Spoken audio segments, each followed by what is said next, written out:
안녕하세요. 고산투자그룹입니다. 여러분이 힘을 주시면 어느 강의 더 잘 전달해 드릴 수 있을 것 같습니다. 구독, 좋아요 많이 많이 눌러주세요. 오늘은 시장의 천장 확인 방법과 바닥 확인 방법에 대해 알아보겠습니다. 보이는 차트는 코스피 지수입니다. 먼저 시장의 천장 확인 방법과 바닥 확인 방법 중 천장 확인 방법에 대해 알아보겠습니다. 보이는 차트는 코스피 지수입니다. 시장은 항상 상승과 하락을 반복하면서 움직입니다. 이때 천장과 바닥을 형성을 했었는데요. 이런 천장을 형성하고 나서는 언제나 하락이 있기 마련입니다. 그때 하락 국면에 접어들기 전에 늘 보이는 여러 징후들이 있습니다. 그것을 확인할 수 있는 방법들은 많은 방법들이 있습니다. 주요 지수, 뉴스, 금리, 심리, 그리고 보조지표 등 여러 가지 방법들이 있습니다. 그 중에서도 저희가 가장 중요하게 생각하고 있고 심플한 원칙 한 가지를 소개해 드리려고 합니다. 그 원칙은 바로 분산일수를 체크하자입니다. 분산이란 주요 지수가 천장 부근에서 전일과 비교하여 당일 거래량이 늘었는데 종가가 하락 마감하는 경우를 말합니다. 한두 번의 분산은 별도의 의미를 두지는 않습니다. 하지만 천장 부근에서 단기간에 많은 분산이 이루어지면 이렇게 시장이 이제 하락 약세장으로 접어들 수 있겠구나 판단을 해볼 수 있겠습니다. 통상 2주에서 3주 사이에 분산이 3회에서 7회 정도 나오면 시장이 하락할 가능성이 높습니다. 이는 과거 시장의 통계치를 저희가 분석한 데이터입니다. 저희의 노하우는 분산일수 3회부터는 매수를 자제하고 신용을 현금화하고 포트폴리오를 매도 포지션으로 전환을 고민합니다.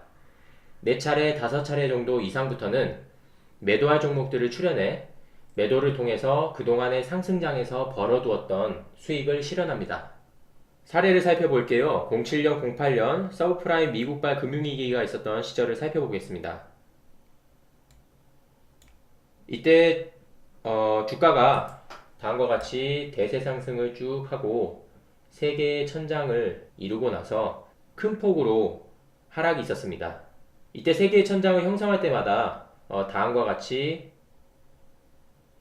이러한 조정들이 있었습니다. 첫 번째 천장부터 보면서 분산을 확인해 보겠습니다. 네, 잘 보이시죠? 자, 전일보다 거래량이 증가하고 당일 종가가 하락 마감한 날을 분산이라고 했습니다. 제가 미리 다음과 같이 분산일에 이런 식으로 화살표로 체크해 두었습니다.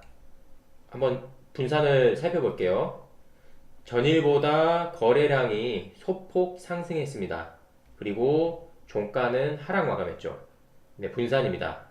6월 8일보다 6월 11일은 종가가 마이너스 0.62포인트 하락 마감했는데 거래량은 어떻습니까? 거래량은 하락했습니다. 이날은 분산이 아닙니다. 자, 계속해서 전일보다 거래량이 증가했고 종가가 마이너스 0.46포인트 하락했습니다. 분산입니다.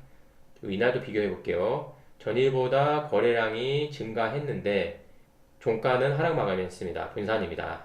자, 전일보다 거래량이 증가했고 종가가 하락 마감했습니다. 분산입니다.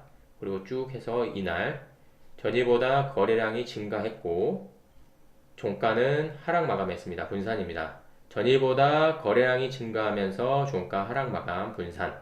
그리고 전일보다 거래량이 증가하면서 종가가 마이너스 0.04포인트 하락 마감 분산입니다. 그리고 전일보다 거래량이 증가하고 종가 하락 마감 분산입니다. 첫 번째 천장 분산일수를 체크해 봤는데요.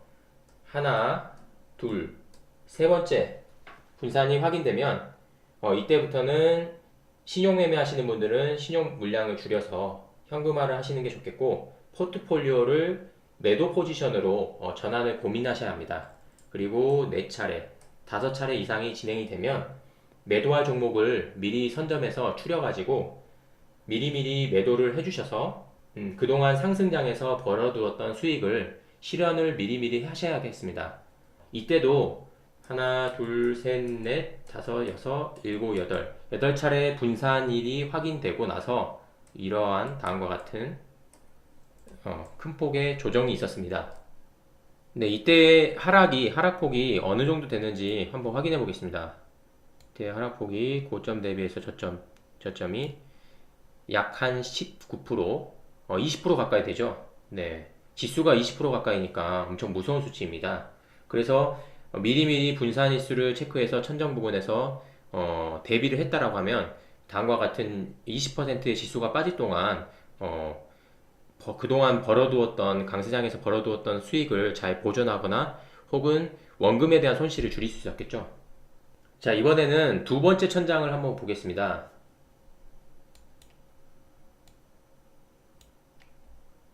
자, 확대를 해볼게요. 두 번째 천장을 친 이후에도 시장이 이런 하락 약세 전환을 했습니다. 이때도 하락폭이 대략적으로 고점 대비해서 초점이 약 한 16%가량 지수가 빠졌었는데요. 우리가 이렇게 멀리서 한번 보면 이러한 큰 폭의 하락이 있는 구간에 비해서 이러한 하락폭들은 상대적으로 작아 보일 수 있습니다. 하지만 지수가 10% 이상만 하락해도 개별 종목은 20%, 30%, 그리고 실적이 뒷받침되지 않는 종목들은 크게는 50%까지 계좌가 반토막이 날 수 있습니다. 이때 이 구간에서도 저는 개인 투자자분들은 정말 고통스러웠을 거다 이렇게 생각이 들고, 우리가 이렇기 때문에 이러한 천장을 확인하는 것을 우리는 정말 우습게 생각하면 안 됩니다. 세 번째 천장도 확대해서 한번 보겠습니다. 이 당시에 세 번째 천장에서도 단기간 안에 고점에서 많은 분산일수가 확인이 되었고, 그 이후에 다음과 같은 큰 하락이 있었습니다. 이때 하락폭이 어느 정도인지 한번 보겠습니다. 고점 대비해서 저점이 약 한 110거래일 동안 마이너스 50%가 넘게 지수가 빠졌습니다. 지수가 마이너스 50%가 넘게 빠졌으니까 상당히 무서운 수치죠. 그렇죠? 분산이라는 원칙에 대입해 보면 충분히 천장에서 분산을 통해서 시장은 위험하다, 대비하라라는 신호를 보냈었습니다. 그래서 이러한 원칙을 간과하지 않고 이 당시에 매매를 했다면 큰 폭의 다음과 같은 하락폭을 피할 수 있었고, 투자자분들의 계좌를 안전하게 지킬 수 있었을 겁니다. 이러한 하락이 무서운 이유는 한번 이렇게 지수가 꺾일 때 계좌가 반토막이 나거나 손 쓸 수 없는 상황이 돼버리면 투자자분들은 종목이 회복될 때까지 마냥 기다릴 수밖에 없습니다. 긴 시간에 거쳐서 회복되면 다행이지만 사실 이러한 하락 약세장 이후에는 반대로 다음과 같은 강세장이 있길 마련입니다. 이런 강세장에 물려있던 종목이 회복되지 않아서 남들은 수익을 극대화하고 있을 때 어떻습니까? 그냥 마이너스 계좌를 보면서 언제 올라오나 마음 아파하셨던 적이 많지 않습니까? 그래서 이러한 원칙들을 매매에 꼭 적용하셔서 활용하시는 게 그만큼 중요합니다. 다른 사례를 한번 보겠습니다. IMF 때도 그랬습니다. IMF 때 당시에도 천정에서 단기간 안에 많은 분산일이 체크가 됐었고, 그 이후에 보시는 바와 같이 큰 폭의 하락이 있었습니다. 그래서 분산일수를 잘 체크해서 적용을 했었더라면 이때 당시에도 큰 폭의 하락을 대비할 수 있었겠죠. 최근에도 상황을 보겠습니다. 최근에도 16년도 들어서 브렉시트와 그리고 미국 대선 등 굵직한 사건들이 있었고, 그때 당시에 시장에 큰 출렁임들이 있었고, 17년도 들어서 이 시기부터 시작해서 다음과 같이 큰 강세장이 있었습니다. 다행히도 저희는 이 시기에 큰 수익을 실현을 했었습니다. 그리고 운이 좋게도 천장 부분에서 분산일수를 잘 체크를 해서 보시는 바와 같이 큰 폭의 하락들을 잘 피할 수 있었고, 무엇보다도 원금을 잃지 않는 매매가 중요하기 때문에 잘 리스크를 해칭했다라고 판단하고 있습니다. 그것을 할 수 있었던 것도 여러 원칙들 가운데 오늘 소개해드린 천장 부분에서 단기간 안에 발생하는 분산일수를 잘 체크를 해서 그러한 부분들을 잘 지켰다라는 겁니다. 다음은 시장의 바닥을 확인하는 방법에 대해 알아보겠습니다. 바닥 확인 방법 역시 다양합니다. 그러나 오늘은 저희 원칙 중에 가장 중요하게 생각하는 팔로우 스루를 알려드리겠습니다. 시장이 약세장을 마무리하고 상승 추세로의 전환을 팔로우스루라고 하는데요. 팔로우스루는 주로 회전 운동하는 종목들에서 팔로우스루를 들어보셨을 건데요. 테니스, 야구, 골프 등에서 사용하는 용어입니다. 이해를 돕기 위해 사진을 보면서 설명드리겠습니다. 우리가 골프를 칠 때 어드레스를 하고 백스윙과 다운스윙이 아무리 좋아도 공이 임팩트가 되고 나서 팔로우스루가 안으로 당겨버리거나 바깥으로 내쳐버리면 공이 똑바로 나가지가 않잖아요. 공이 쭉 와서 그대로 맞고 클럽이 진행되는 방향으로 바르게 팔로우스루가 유지가 돼야 공이 쭉 바로 나가겠죠. 주식시장에서 팔로우스루란 반등의 지속성을 의미합니다. 지수가 하락하다 기술적 반등 등 크고 작은 반발을 통해서 바닥을 다지고 상승 추세로의 전환을 테스트할 겁니다. 테스트가 끝나고 추세가 상승 진행 방향으로 쭉 지속성을 유지되는 것을 확인하는 게 팔로우스루라고 생각하시면 이해가 쉬우실 겁니다. 네, 차트를 보면서 팔로우스루에 대한 부연 설명을 좀 드릴게요. 08년, 09년도 미국발 금융위기가 있었던 시절을 한번 볼게요. 모든 약세장은 하락 정도가 크건 작건 반드시 몇 번의 반등 시도를 보여줍니다. 그래서 이 시기에도 다음과 같이 약간의 반등, 그리고 흘러내리다가 또 반등. 이런 반등 시도가 있는데 그 이후에 그 반등이 지속성이 유지되는지를 반드시 확인을 하셔야 돼요. 안 그러면은 다음과 같이 반등 시도 후에 이렇게 흘러내리는 걸 볼 수 있습니다. 그래서 큰 폭의 추가 하락을 볼 수 있기 때문에 하락 구간에서의 매매는 항상 조심스럽게 임하셔야 합니다. 그렇기 때문에 저희는 다음과 같이 이러한 속임수 구간에 당하지 않기 위해서 이 구간에 반등의 지속성이 있는지를 반드시 확인하는 겁니다. 팔로우스루의 기준이 되는 날은 상승 추세로의 전환이 되었다라는 확실한 느낌이 들으셔야 합니다. 저희의 원칙은 반등 시도 후에 4일째 되는 날부터 주요 지수가 전날보다 거래량이 급증하면서 큰 폭으로 상승해 반등의 지속성이 확인되는지를 보는 겁니다. 이때 지수는 1% 이상 상승하고 전일에 비해서 거래량이 증가하는 날이어야 합니다. 이는 통계적으로 저희가 과거 시장 데이터를 분석해서 얻은 노하우이고요. 시장 상황에 따라 변동은 있을 수 있습니다. 몇 가지 사례를 확인해 보겠습니다. 확대해서 볼게요. 이때 당시에 08년도 10월이죠. 10월에 큰 폭의 하락이 있은 후에 이날 반등 시도가 있었습니다. 반등 시도가 있고 그 다음날 큰 폭의 거래량과 함께 종가가 무려 5.57포인트나 상승을 했는데요. 이날은 저희가 기준 원칙으로 세운 반등 시도 후 4일 후의 모습이 아니라서 팔로우스루가 정확하게 측정이 되었다라고는 보기는 어렵고요.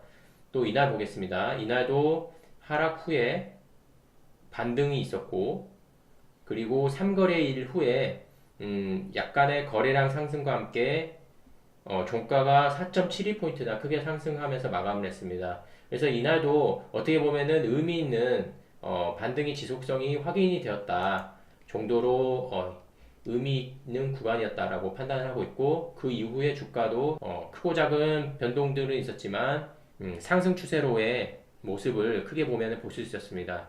무엇보다도 저희의 원칙에 딱 부합하는 구간은 바로 이 시기가 될 겁니다.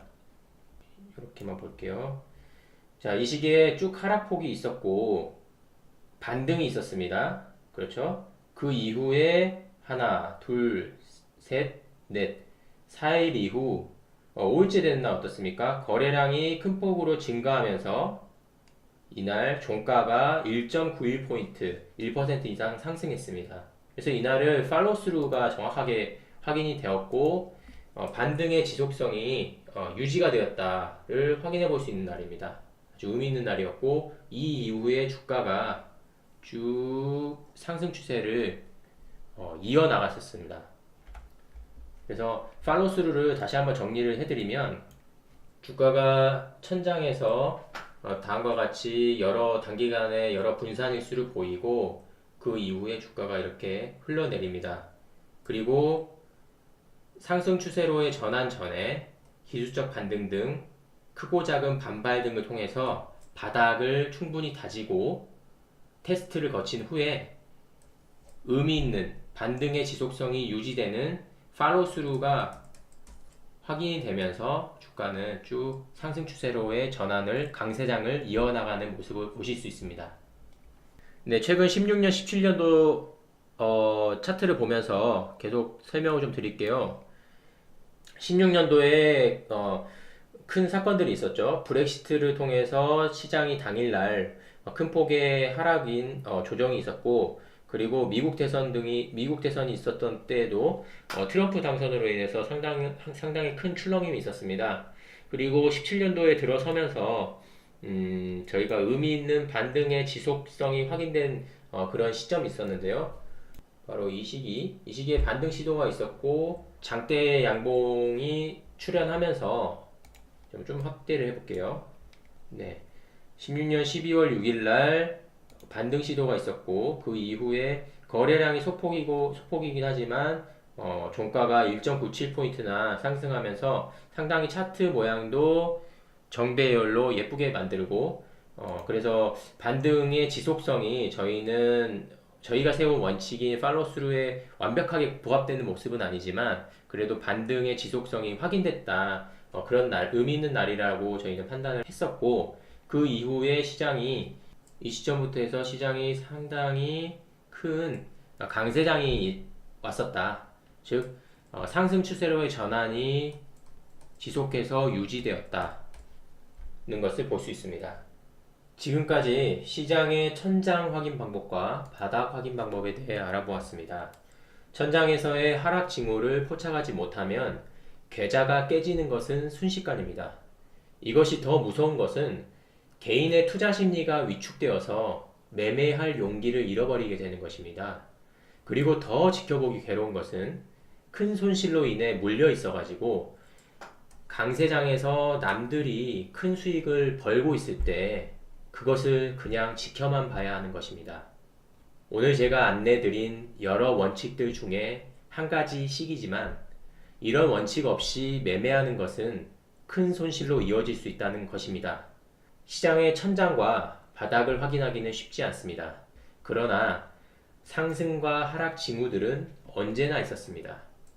우리는 철저한 과거 시장의 데이터를 통해서 끊임없이 분석하고 원칙을 만들어야 합니다. 그리고 그 원칙 안에서 매매가 이루어질 때 투자자분들의 소중한 자산을 지키실 수 있습니다. 원칙이 정답은 아닙니다. 하지만 예상할 수 없는 주식시장에서 잣대는 될 수 있습니다. 오늘 강의는 여기까지입니다. 구독하기, 좋아요 눌러서 지속적으로 업데이트되는 컨텐츠 확인해 주십시오. 감사합니다.